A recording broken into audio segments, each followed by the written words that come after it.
Bonjour à toutes, bonjour à tous, merci d'être avec nous. En osmose, toujours un peu confiné, même si on se déconfine petit à petit, mais on reste encore un peu à la maison pour vous proposer des rencontres. Et aujourd'hui, nous avons le plaisir d'être avec Madame Lise Bourbeau, qui nous présente son 26e livre déjà, qui est avec nous. Là, vous pouvez la voir. Bonjour Lise, comment allez-vous? Bonjour. Ça va bien, merci. Vous avez la forme? Donc, Oui, oui, oui. Je connais pas autre chose. Moi, j'ai toujours hâte de me lever le matin, puis j'ai toujours des projets, puis c'est ça, la vie est belle. vous dites dans votre livre que vous écrivez tout, alors vous avez programmé votre journée depuis ce matin. Là, c'est le matin chez vous, non, d'ailleurs, au Québec? Oui, oui, là, ouais, c'est 6 heures de moins. Ici, là, il est 9h30. Hmm. Ouais. Et donc, vous avez déjà toute votre journée de programmée, même cette interview, même des petits plaisirs aussi dans la journée? Ah oui, oui, oui, ça je fais ça depuis toujours. J'ai commencé à travailler dans la vente, j'avais 25 ans et j'avais trois enfants.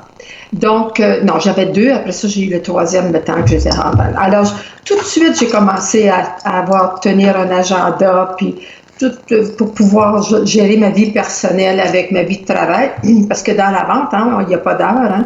Et puis, fait que depuis ce temps-là, j'ai toujours mon agenda. La veille, je regarde mon programme du lendemain, puis là, je dis à mon corps, OK, tu sais ce que j'ai à faire demain, tu sais à quelle heure il faut que je me lève. Bon, ben, si tu décides à quelle heure je me couche.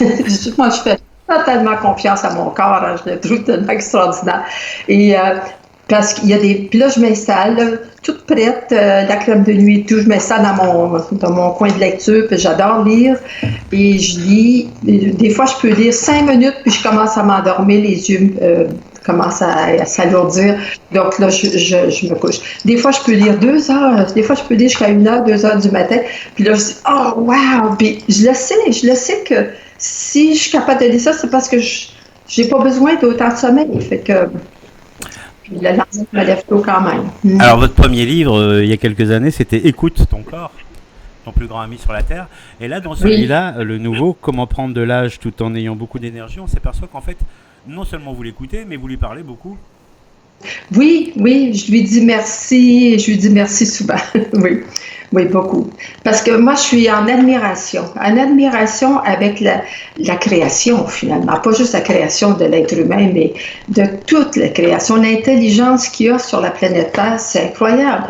Puis ça, c'est sûr que ça m'a toujours fait réagir quand je vois des gens qui reconnaissent pas ou surtout qui font du mal à l'intelligence, qui font le contraire de ce qui devrait être intelligent. Parce que, puis surtout quand j'ai appris que l'ère du Verseau, c'est la nouvelle époque dans laquelle nous sommes maintenant, c'est l'époque de l'intelligence. Il faut développer l'intelligence sur la planète Terre. Donc, je suis bien contente d'apprendre ça. Mais c'est vrai que le corps humain, hein, c'est d'une intelligence parfaite quand on prend le temps de lire là, tout comment la digestion se fait. Tu sais, si mon corps décidait d'arrêter d'éliminer, là, j'aurais un sérieux problème. Tu sais, c'est comme, il fait toujours ce qu'il a à faire. C'est vrai Ouais. qu'on le remarque, par exemple, quand on cicatrise, c'est impressionnant parce que ça se fait tout seul et ça se répare. Oui, oui, c'est ça. Mais ce que j'ai aimé, c'est un jour quand j'ai appris que le cerveau, sa fonction principale, c'est de toujours garder le corps en parfaite santé. Donc, tout ce qui nous envoie, le cerveau, il réagit instinctivement puis intuitivement à tout ce qui se passe. Si je suis pas assez habillée puis je sors dehors l'hiver, par exemple, je vais commencer à avoir froid. Il va m'avoir de froideur. Donc, pour que je me couvre davantage. Tu vois, tout est. C'est pour ça que quand il nous envoie une maladie, c'est pas parce que notre corps, il nous aime pas. Il y en a qui vont dire, ah, qu'est-ce que j'ai fait au bon Dieu avec toutes ces migraines que j'ai. Ben oui, mais il n'y a pas personne qui te punit. C'est ton corps qui t'envoie un message de changer ta façon de vivre, ta façon d'être. Tu sais. Alors, le corps, comme le cerveau, veut toujours être en bonne forme. Ouais. Alors dites-moi, ce livre, le nouveau, Comment prendre de l'âge tout en ayant beaucoup d'énergie, au début, quand on lit la préface, vous expliquez que vous aviez l'impression que vous n'aviez plus rien à nous dire. C'est vrai ça? Ben, ben, tu sais, après 25 livres, hein, j'ai pas mal fait le tour de tout ce que je sais.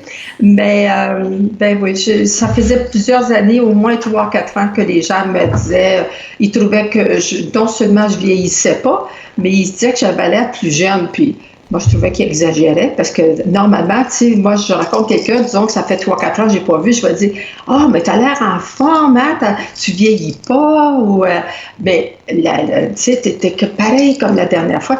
Tandis que les autres, ils disaient que j'avais l'air encore plus jeune. Puis ça, je trouvais que c'était exagéré. Puis, mais ils disaient, quels sont tes secrets? Je dis, ben, je fais juste mettre en application ce que j'enseigne. Tu sais, ben oui, mais on aimerait ça avoir tes secrets, mais fais juste relire les livres. Tu sais, puis, je trouvais pas, je savais pas quoi dire. Jusqu'au jour où, je sais pas comment ça m'est venu, là, j'ai réalisé que quand ils me voyaient, c'était pas mon corps physique qui voyait vraiment les gens.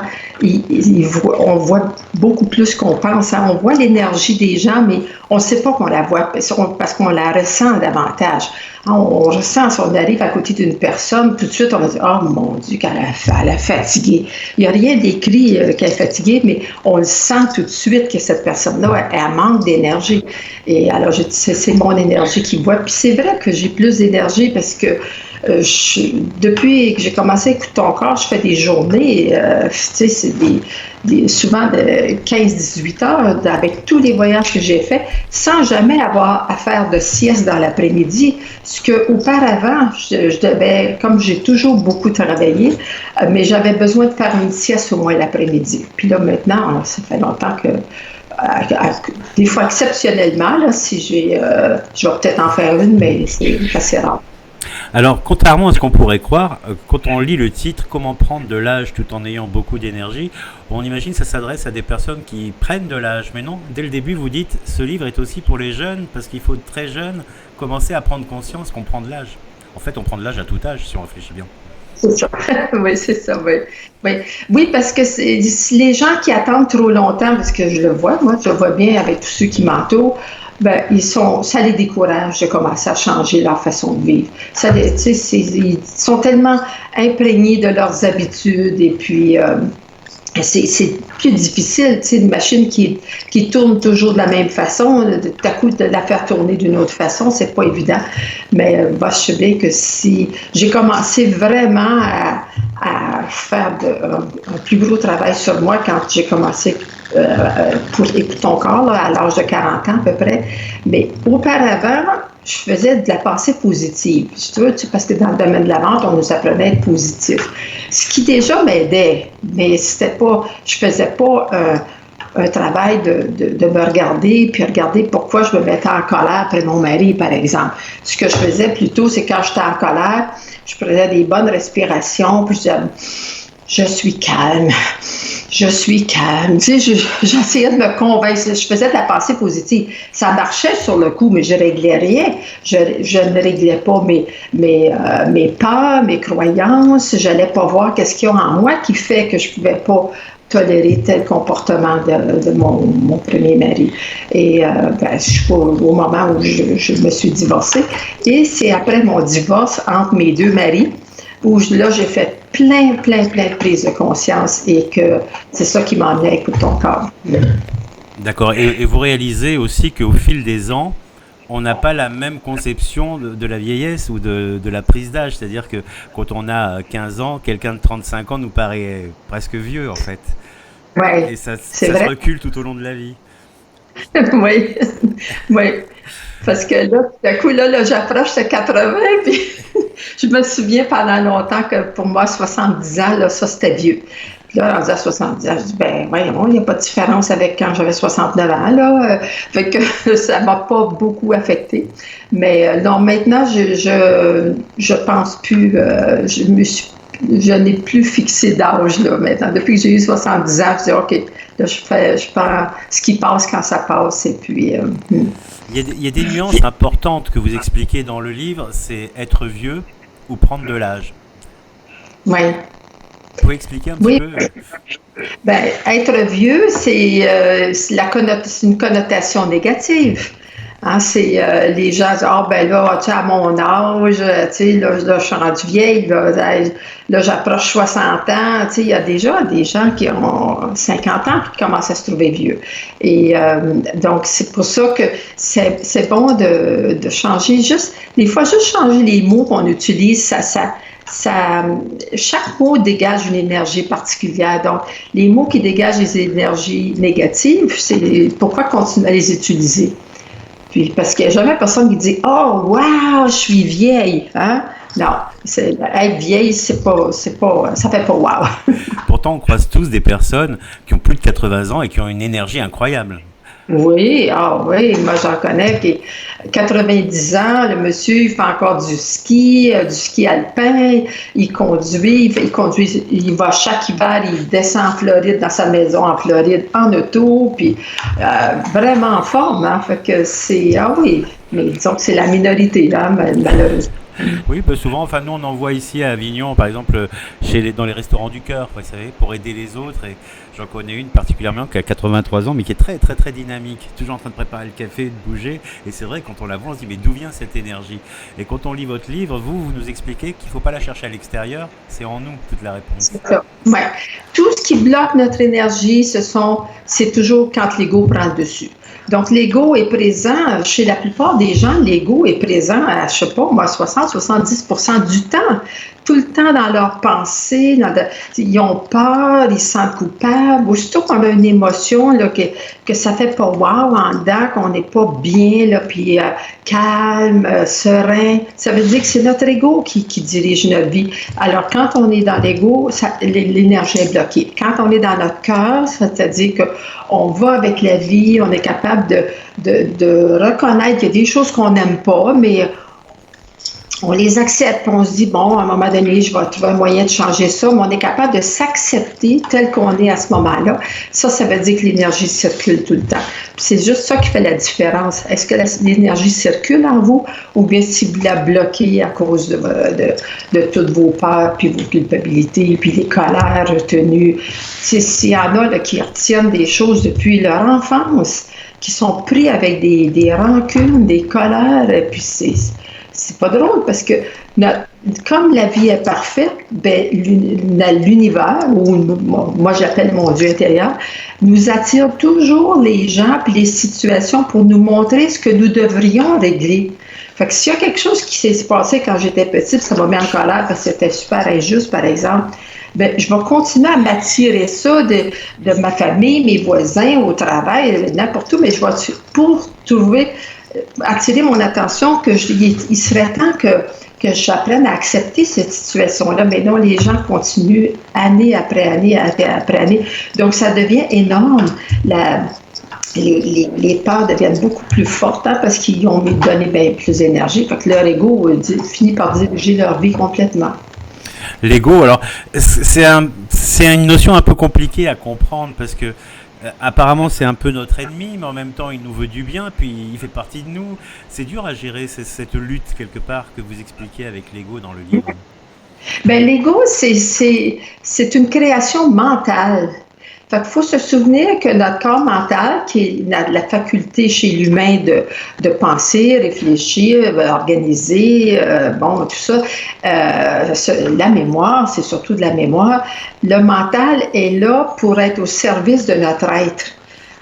Comment je veux être? Si, disons, une personne veut être je sais pas moi, un médecin, ben, il fait tout ce qu'il peut pour être un médecin, il écoute son besoin. Je veux être serein, je veux être calme, bon, quoi que ce soit. Et l'ego, le mental devrait être au service de ça.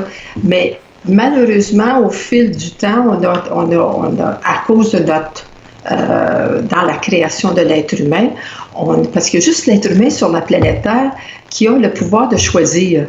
Tu sais, le petit poulet, là, il n'y a pas grand choix, lui, il va finir sur la table de quelqu'un. Tu sais, je veux dire, les animaux, les plantes, ils n'ont aucun pouvoir de choisir. Juste l'humain a le pouvoir de choisir. Mais malheureusement, les humains ont commencé à choisir des choses qui étaient à l'encontre de leurs besoins. Et c'est ça l'ego. Fait que l'ego, c'est la mémoire de toutes les peurs qu'on a développées qui nous empêchaient d'écouter nos besoins.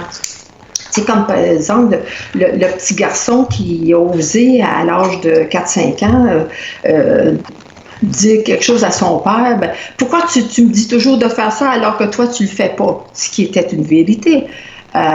Puis le père, clic, clac, ah ouais, t'es un petit insolent, va-t'en dans ta chambre, t'as pas le droit de me parler comme ça. Alors, il part dans sa mémoire, quand j'ose dire la vérité, égale, je suis puni, je suis rejeté. Ben, il peut être rendu à 50 ans, 60 ans aujourd'hui, puis il va encore toujours se la fermer. Il n'osera pas dire ce qu'il pense, il n'osera pas dire ce qu'il veut par peur d'être rejeté. Tu vois, c'est ça.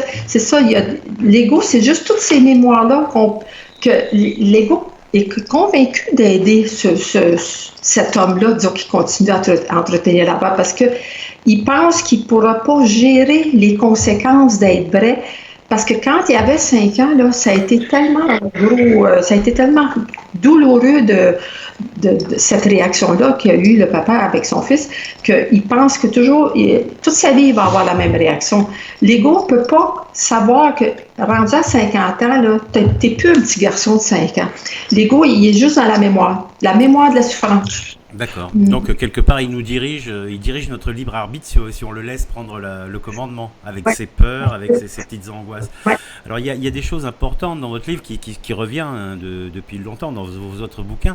Il y a l'ego, puis il y a aussi ces fameuses blessures. Oui, ça. Et elles nous font vieillir, alors. Dit ego, dit blessure. Hein? Les deux sont intimement reliés. À chaque fois que l'ego prend le dessus, c'est parce que là, il y a une blessure qui est activée. Donc, selon la blessure, la réaction est différente, c'est tout. Mais c'est toujours ego et blessure vont main dans la main. Alors, on a une auditrice ou un auditeur, je ne sais pas, il s'appelle Stéphanie, qui demande est-ce que vous pensez que certaines blessures peuvent s'atténuer avec les années et laisser d'autres blessures prendre le dessus? Oui, nos blessures, selon ce qu'on vit, disons, quand on fait un changement dans notre vie, par exemple, on est célibataire, on devient marié, après ça on a des enfants, on change de travail, on change de famille avec les nouvelles familles dans notre vie. Tout ça va éveiller des blessures qui peut-être étaient là latentes, mais qui n'avaient pas d'occasion pour être éveillés. Donc, c'est pour ça que maintenant, ça m'a pris plusieurs années avant d'oser accepter l'idée que nous avons tous au moins 4 blessures, 4 sur les 5 blessures. Il y a juste la blessure d'humiliation que je ne vois pas chez tout le monde. Mais les 4 autres blessures, on les a toutes.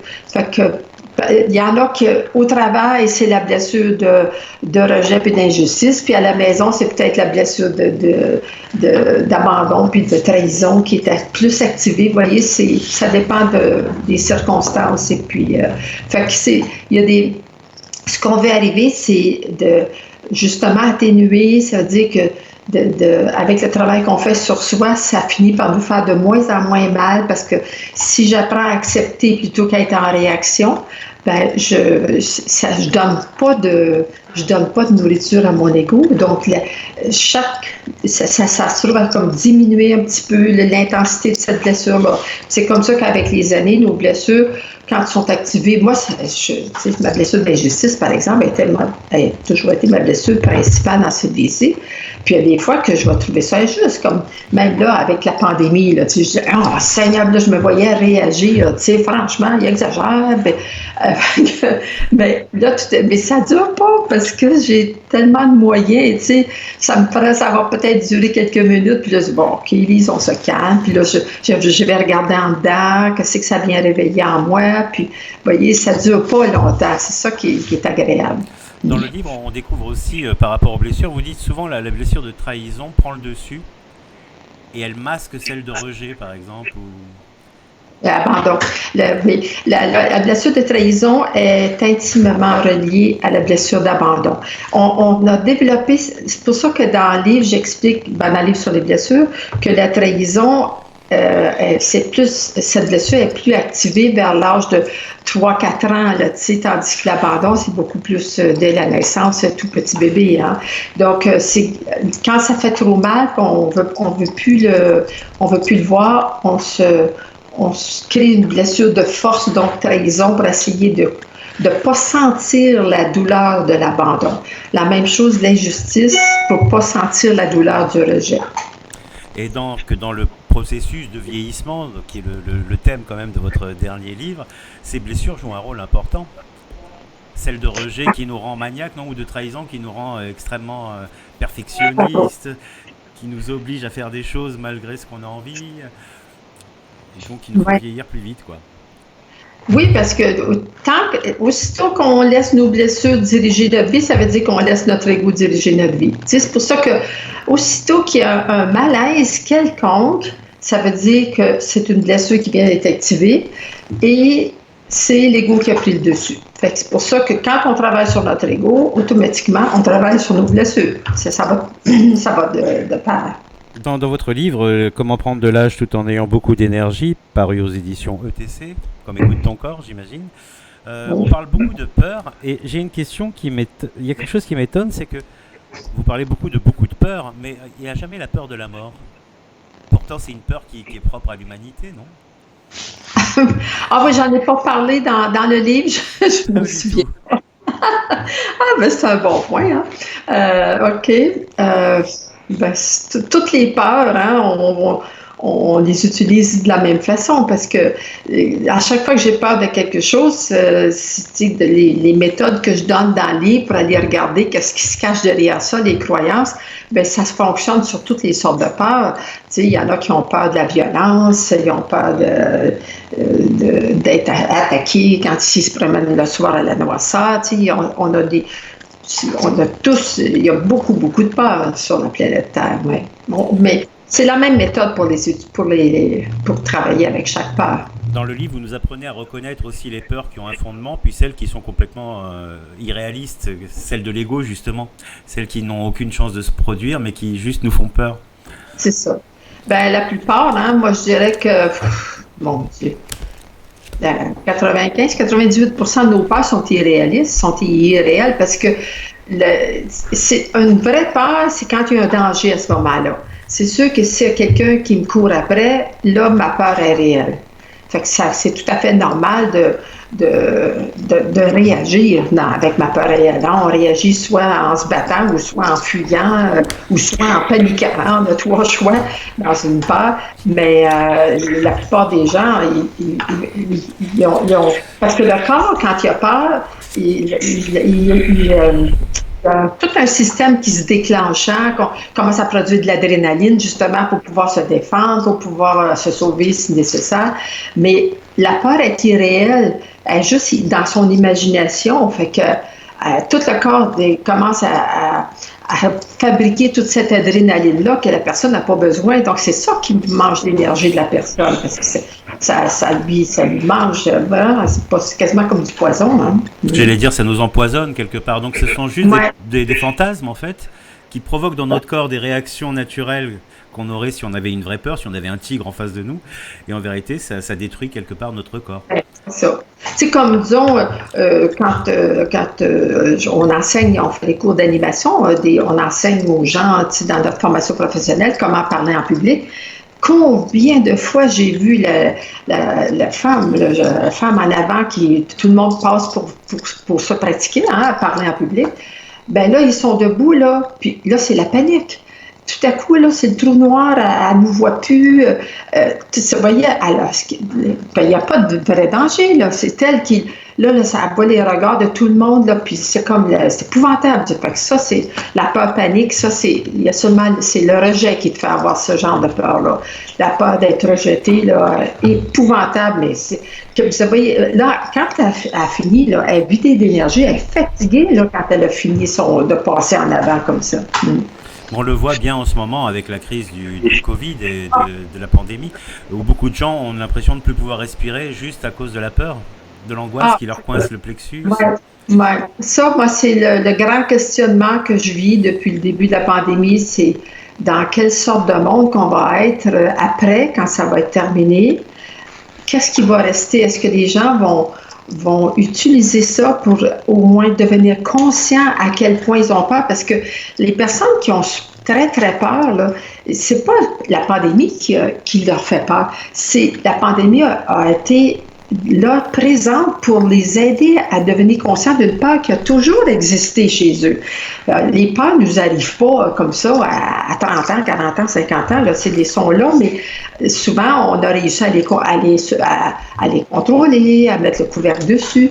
Mais là, avec la pandémie, là, les gens, moi, j'ai des personnes que je connais bien, que je vois leur réaction, là, puis je suis très, très surpris. Je n'aurais pas pensé qu'ils étaient autant envahis par les peurs.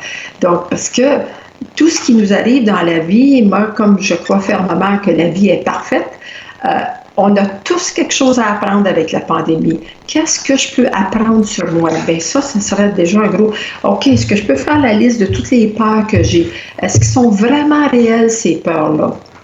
Tu sais, comme par exemple, moi, je vais marcher à tous les jours, et puis quand on marche, je vois des gens là, qui s'en viennent sur le trottoir, puis qui font un grand détour dans la rue pour pas me croiser. Si on est chaque côté, chaque bout du trottoir, on a quoi? On a quoi? 1,5 m entre les deux. Tu sais, je veux dire, on fait juste se croiser. Je crache pas dans le visage. Tu sais, je vois, mon Dieu, pauvre madame, si elle a peur, tu sais, elle est toujours aux aguets pendant qu'elle marche. Vous voyez, c'est dommage, hein? Puis aussi de voir quels sont les cadeaux que nous recevons. Tout le monde a des cadeaux dans ce site. Le cadeau, ça peut être avoir plus de temps pour soi, ça peut être...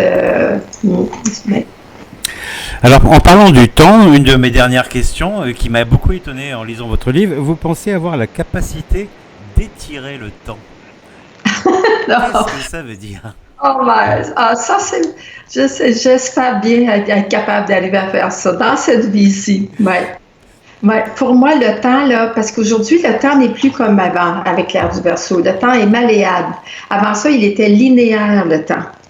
C'était d'ici à là, ça prend tant de temps. Bon, mais maintenant, je suis convaincue que le temps est malléable et qu'on peut le gérer nous-mêmes. Mais c'est comment y arriver. Je le fais parfois parce que des fois, je regarde l'heure, puis ça fait juste 1 heure que je suis à l'ordinateur. Puis là, j'ai dit, mais ça se peut pas d'avoir tout fait ça dans 1 heure. Même, il faut que je me lève pour aller voir le cadran, parce que je pense que ma montre, elle fonctionne pas bien. Alors, je sais que j'ai étiré le temps, mais je sais pas comment je le fais. Einstein a bien précisé que c'était relatif, de toute façon. Ouais. Mais on peut remarquer aussi, par exemple, quand on est avec des amis, que la soirée se passe très très bien, on a passé 4 heures avec eux et on a l'impression qu'il s'est passé 1 seule heure. Donc c'est une autre aussi façon de vivre 1 seule heure pendant que d'autres vieillissent de 5 heures, par exemple. Oui, oui. Ah oui, mais c'est d'arriver à le faire consciemment. C'est ça pour pouvoir l'enseigner, parce que moi, je suis l'enseignante dans mon cœur. Hein. Tout ce que j'apprends, là, j'ai toujours hâte de le partager à tout le monde. C'est pour ça que, avec ma fille, parce que ma fille aussi, elle le fait, elle accomplit des choses dans peu de temps incroyable, mais elle aussi, on est toutes les deux de connivence là qu'on veut essayer de voir exactement, concrètement comment on pourrait enseigner à arriver à faire ça. Je sais que ça vient de l'intérieur de soi, mais c'est tout. Oui, mais c'est vrai qu'après il faut devenir conscient peut-être de ce qu'on fait et c'est peut-être un peu plus compliqué de l'appliquer. Il faudra peut-être plusieurs vies, comme vous le dites, il faut revenir. Peut-être un autre livre avant, parce que à chaque livre, je pense toujours que c'est le dernier dans cette vie-ci, mais peut-être qu'un jour, je pourrais l'enseigner dans un livre. Peut-être, on ne sait jamais. En tous les cas, dans celui-ci, comment prendre de l'âge tout en ayant beaucoup d'énergie, vous donnez quand même encore beaucoup d'enseignements, même sur l'alimentation, l'activité, la pensée. Hein, parce que c'est vrai que Oui.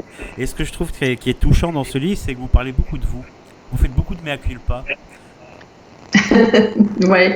Ben, vu que c'est ça qu'on m'a demandé, on veut avoir tes secrets. Donc, je me suis dit, bon, ben, c'est un peu comme... Parce que j'ai déjà écrit ma biographie, mais ça fait déjà longtemps que je l'ai écrite. Puis, on me demandait des fois, quand est-ce que tu vas faire une suite, tu sais, dans numéro 2 de biographie. Fait que c'est un peu ça que ça compense, ce livre-là, pour parler un peu de ma vie. Là. Non, puis c'est bien, ça montre que vous n'êtes que tout est une progression, que vous n'étiez pas parfaite dès le début. Il vous a fallu passer des épreuves, des étapes, être capable de les analyser, de vous regarder.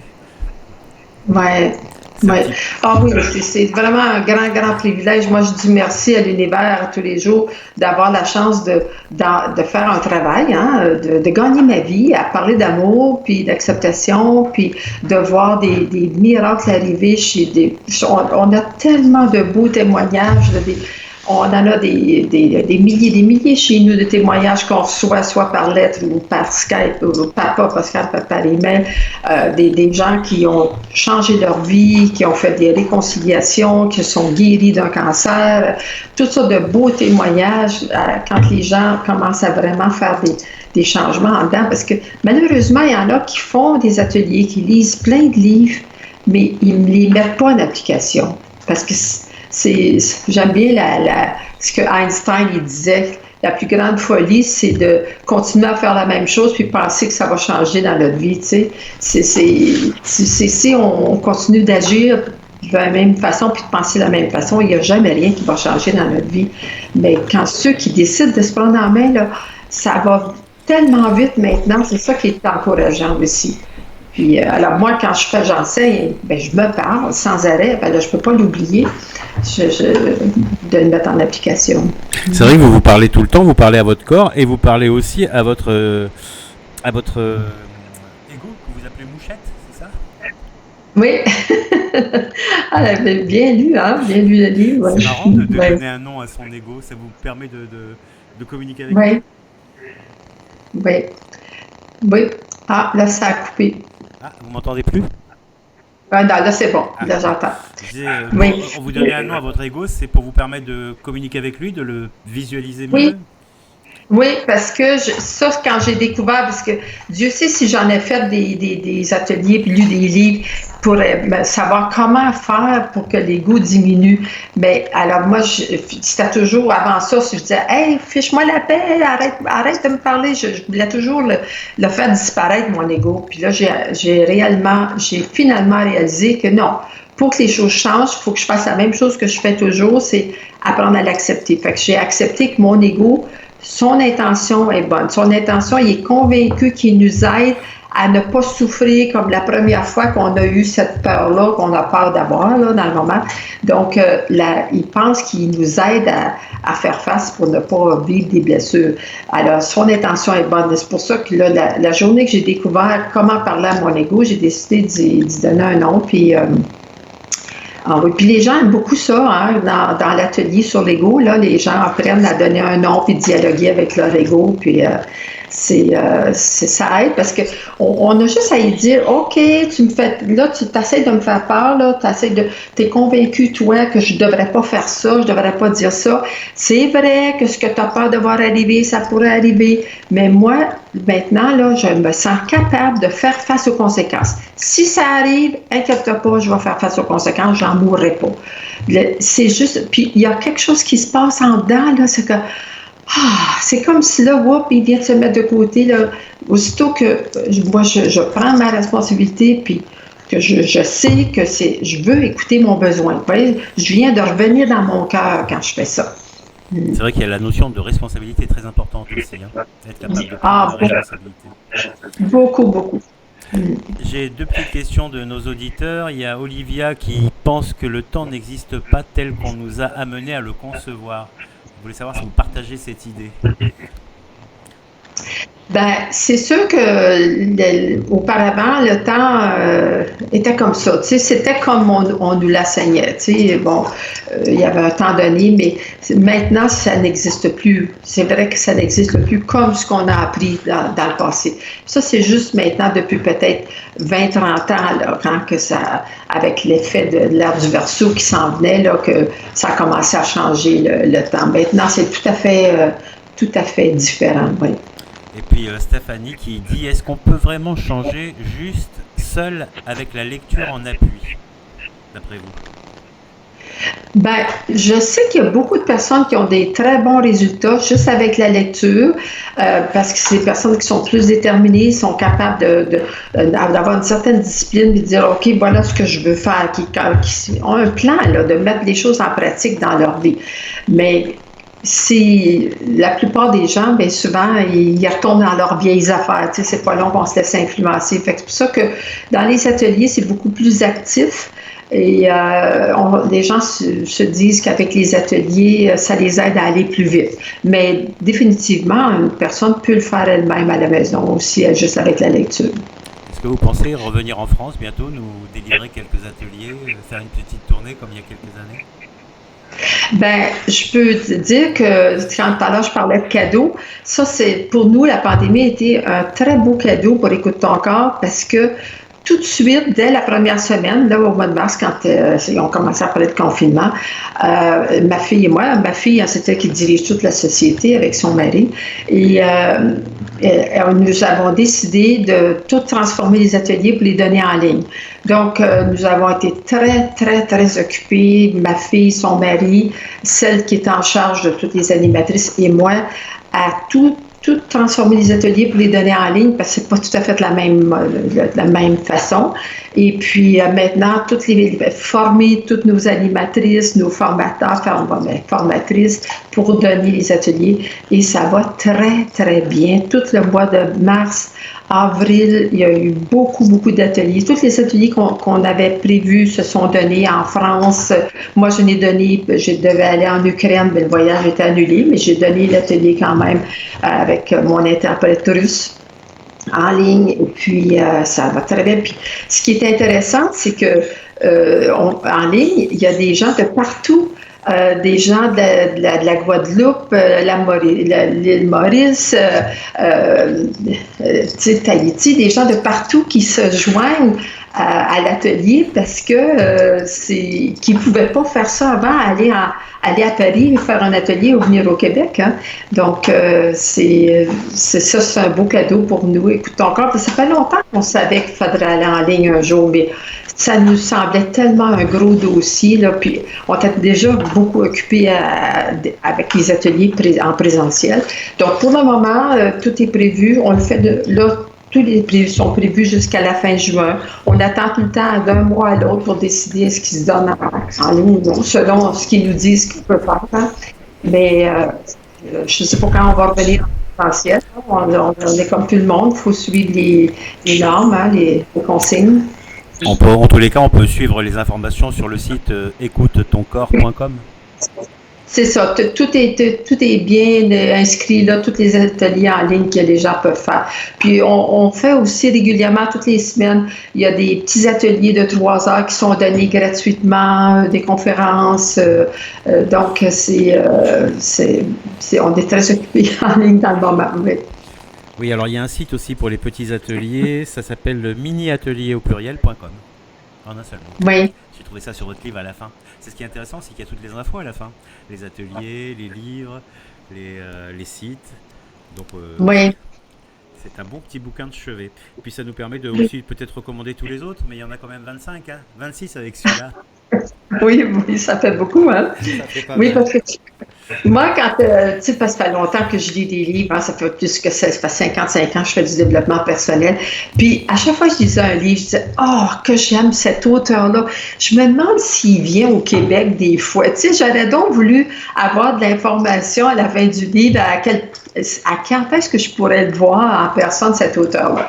Et c'est pour ça que quand j'ai commencé à écrire mes livres, je me suis dit, faut que je mette l'information pour des gens qui sont comme moi, là, qui voudraient en plus faire quelque chose en personne. Oui, c'est très utile. Lise Bourbeau, je ne vous retiens pas plus. Vous avez une grande journée bien chargée. Dans votre agenda, tout est indiqué. Donc, Oui, vous avez tout prévu. J'ai toujours du temps pour moi pour aller faire une belle longue marche tous les jours quand même. Ouais. D'accord. C'est très important aussi pour maintenir votre jeunesse intérieure. Oui, j'adore marcher. Ouais. Merci beaucoup pour cette interview. C'est gentil. Merci. À très bientôt.